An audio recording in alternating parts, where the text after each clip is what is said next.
안녕하세요, 원희씨입니다. 오늘은 아이패드를 정말 처음 사용하시는 분들을 위해서 제스처 기능을 어떻게 활용하는지에 대해서 알아보겠습니다. 그럼 함께 가시죠. 제스처 기능, 곧 손가락 하나부터 5개를 사용하는 방법에 대해서 알아보려고 하는데요. 굉장히 기초적인 내용이라서 아이패드를 정말 잘 사용하시는 분들은 가벼운 마음으로 내가 초보인지 아닌지 그냥 검증한다 생각하시고 영상을 편안하게 시청하시면 좋을 것 같고요. 아이패드를 정말 처음 사용하시는 분들은 아마 반드시 도움이 되는 유익한 영상이 될 것 같습니다. 그럼 먼저 손가락 1개부터 시작하죠. 손가락 하나로도 2가지의 방식을 활용할 수가 있는데, 일반적인 터치와 일반적인 터치보다 조금 더 누르게 되는 롱 터치, iOS나 아이패드OS는 햅틱 터치라고 부르는데요. 일반적인 터치는 말 그대로 그냥 톡 눌러주는 터치고요. 햅틱 터치는 앱을 조금 더 길게 눌러주면 앱마다 다양하게 지원하는 기능들이 있는데요. 메모 앱 같은 경우에는 바로 문서 스캔을 하거나, 새로운 사진을 찍어서 메모를 작성하거나, 새로운 체크리스트를 만들거나, 새로운 메모를 바로 만들 수 있는 일종의 쇼컷 기능이 실행된다고 볼 수가 있어요.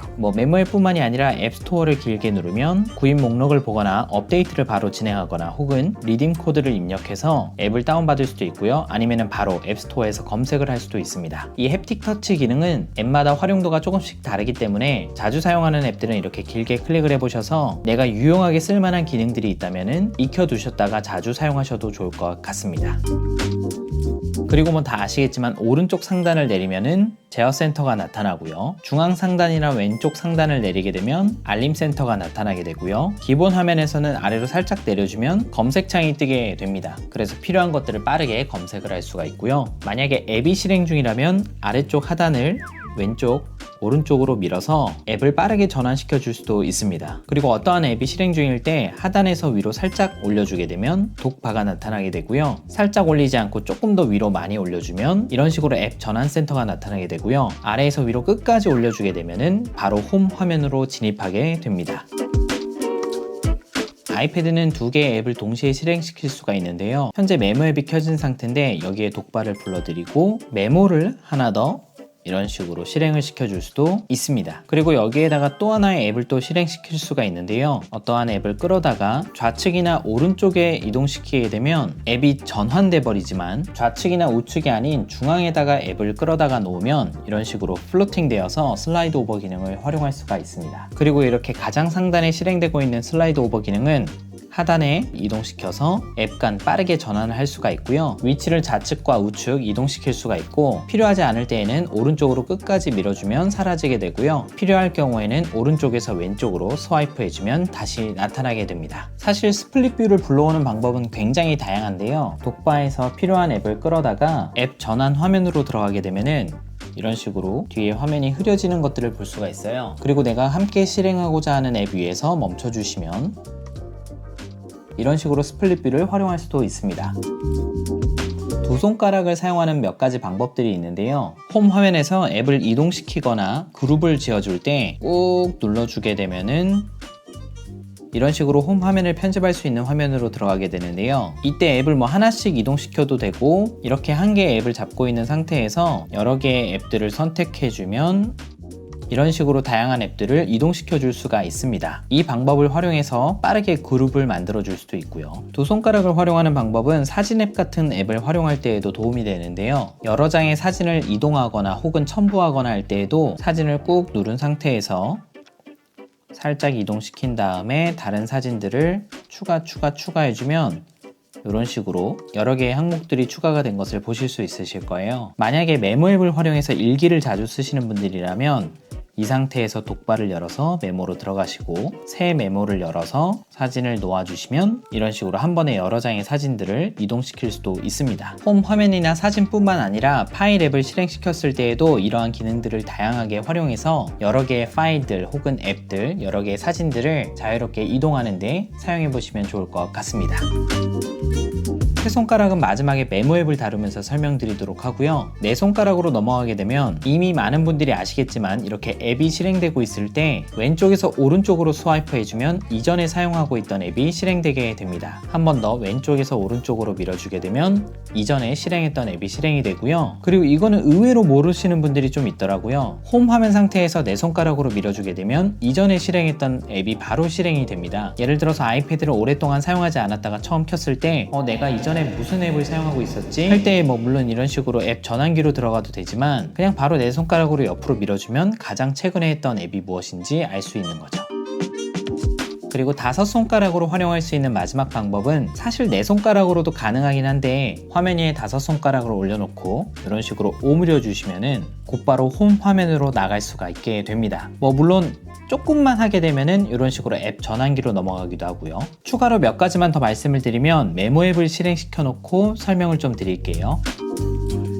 먼저 이런 식으로 키보드 자판을 활용해서 메모를 활용하고 있을 때 한 손가락을 활용해서 숫자나 기호를 빠르게 쳐줄 수가 있습니다. 자세히 보시면은 문자들 위에 숫자하고 기호가 회색으로 표시가 되어 있는데요. 예를 들어 숫자 0을 치고 싶으면 애 위에다가 손가락을 갖다 대고 위에서 아래로 내려주시면 됩니다. 이런 식으로 9, 8, 7, 6, 5, 4, 3, 2, 1 빠르게 숫자 키를 눌러줄 수가 있고요. 마찬가지로 기호들도 이런 식으로 기호로 넘어가지 않고 간단하게 괄호, 느낌표, 물음표 등등 스와이프 다운을 활용해서 빠르게 타이핑을 할 수가 있어요. 그리고 2손가락을 올려주게 되면은 마치 트랙패드를 활용하듯이 커서를 움직여줄 수가 있습니다. 그래서 디테일하게 내가 원하는 위치에 커서를 올려주고 멈춰줄 수가 있죠. 그리고 2손가락으로 한번 탭을 해주면 해당하는 단어를 블록 지정해 줄 수가 있고요. 만약에 더블 탭을 해주게 되면 문단 전체를 블럭 지정할 수가 있습니다. 그리고 블럭 지정뿐만이 아니라 더블 탭 후에 꾹 눌러주게 되면은 이런 식으로 커서를 이동시켜서 더 많은 문단들 혹은 단어들을 블럭 지정해 줄 수가 있고요. 사실 블럭을 지정하는 방법은 더블 탭을 해준 다음에 쭉 끌어와도 빠르게 설정해 줄 수는 있습니다. 그리고 세 손가락을 오른쪽에서 왼쪽으로 스와이프 해주면 실행 취소가 되고요. 반대로 왼쪽에서 오른쪽으로 스와이프 해주면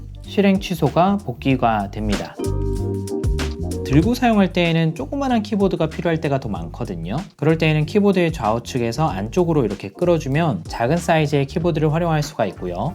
위치도 변경해 줄 수가 있습니다. 사이즈가 딱 아이폰만한 사이즈여서 가장 오른쪽에 끌어다 놨을 때에는 조금은 불편하지만 한 손으로도 타자를 칠 수가 있고요. 다시 원상복구 시킬 때에는 안쪽에서 바깥쪽으로 밀어주면 됩니다. 그리고 한 가지 더, 아이패드 11인치에서는 지원하지 않지만 아이패드 미니나 다른 기종에서는 이렇게 안쪽에서 바깥쪽으로 밀어주게 되면 양손 타이핑 모드가 등장해서 쉽게 타이핑을 할 수도 있습니다.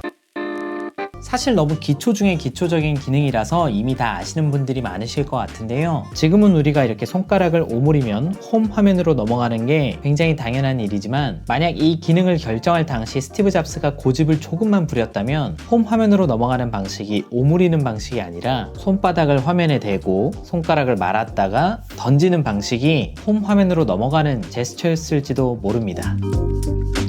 2010년 당시 아이패드 멀티태스킹 동작을 담당했던 켄 코시엔다가 지금은 우리에게 굉장히 익숙한 앱을 좌우로 이동시키는 앱 전환 방법과 지금은 형태가 많이 변형되긴 했지만 아래에서 위로 독발을 끌어올리는 모습, 그리고 손가락을 오므려서 홈 화면으로 진입하는 것을 스티브 잡스 앞에서 데모를 시연하려고 했는데 그때 당시 스티브 잡스가 멀티태스킹 동작에 대해서 굉장히 많은 고민이 있었나 봐요. 엔지니어가 동작을 설명하기 이전에 앱에서 홈 화면으로 넘어가는 동작에 대해서 많은 고민을 하고 있다고 설명하면서 뭔가 이렇게 움켜쥐었다가 앱을 던져버리는 것처럼 하는 모션을 통해서 홈 화면을 진입하는 것을 고민했었다고 했었거든요. 그런데 켄 코시엔다가 이렇게 직접 오므리는 것이 홈 화면으로 진입하는 것을 보여줬을 때 스티브 잡스가 아이패드를 건네받아서 몇 번 만지작 하다가 자신의 이렇게 오므렸다가 던지는 동작 대신 손가락을 터치해서 오므리는 동작이 홈 화면으로 진입하는 것을 더 만족스러워 했다고 합니다. 그리고 나서 곧바로 켄 코시엔다가 이런 식으로 손가락으로 앱을 전환하는 장면을 보여줬는데 보시면은 이렇게 앱을 전환할 때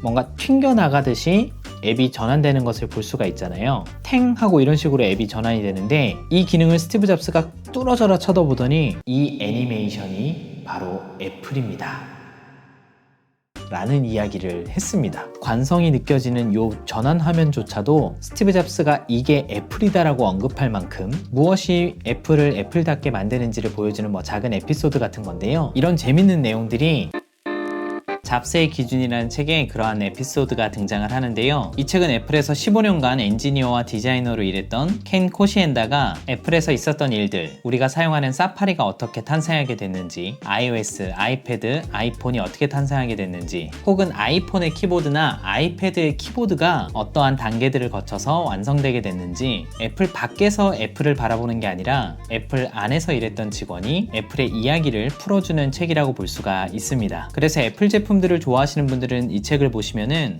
이런 단계들을 거쳐야지 소프트웨어가 완성이 되는구나, 아이패드의 제스처, 아이패드의 화면에 뜨는 키보드조차 스티브 잡스가 이러한 결정을 했었구나 하는 것들을 엔지니어의 측면에서 재미있게 그려낸 책이라고 볼 수 있는데요. 혹시라도 이 책이 궁금하신 분들이 계시면은 아무 댓글을 남겨주신 다음에 가장 마지막에 잡스의 기준이라고 남겨주시면 세 분을 추첨해서 6월 12일에 보내드리도록 하겠습니다. 북미 아마존에서도 크리에이티브 셀렉션이라고 꽤 높은 별점을 받은 책이니까요. 애플에 관심 있는 분들은 아마 후회 없이 재밌게 읽어보실 수 있으실 것 같습니다. 모쪼록 영상은 여기까지고요. 함께 해주셔서 감사합니다. 그럼 모두 행복하세요.